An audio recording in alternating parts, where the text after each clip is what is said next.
को। लेकिन बहरहाल ये भी आ रहा है दुनिया में कि 9 मई को क्या सूरत हाल रही थी। देखें, आज TLP ने, तहरीक लब्बैक पाकिस्तान ने, पाकिस्तान बचाओ तहरीक के लिए जो एक रैली रखी है, अब उस रैली में मसलन अवाम की तादाद अभी तक जो मैंने देखी है बहुत बड़ी तादाद है। तो अभी मैं उसको चलें अवामी समुंदर नहीं कह सकता, लेकिन आने वाले वक्त में ये अवामी समुंदर बन जाएगा।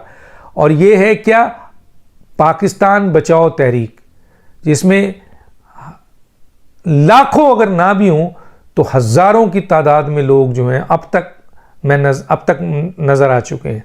यह है पाकिस्तान बचाओ तहरीक। और एक तहरीक थी पाकिस्तान तोड़ो तहरीक, ये 22 मई को हुई है पाकिस्तान बचाओ तहरीक, और ये 9 मई को हुई थी पाकिस्तान तोड़ो तहरीक, जिसमें इमरान खान न्याजी की सरपरस्ती में उनकी दहशतगर्द 4000, 5000, 6000, 7000, 8000, 10,000 लोगों ने जो है वो पाकिस्तान को तबाह करने की कोशिश की और इस सिलसिले में काफ़ी नुकसानात पहुंचाया। ये है 9 मई, याद रखा जाएगा, यौम स्याह पाकिस्तान तोड़ो पाकिस्तान तबाह करो तहरीक, जो इमरान खान न्याजी के शेर सरपरस्ती थी। 22 मई जिसमें 5, 7, 10,000 शरपसंद दहशतगर्द निकले। यह है पाकिस्तान बचाओ तहरीक, जिसमें उम्मीद की जा रही है, लोग ये कह रहे हैं कि जिस तरीके से मूवमेंट चल रही है लाखों अफराद होंगे।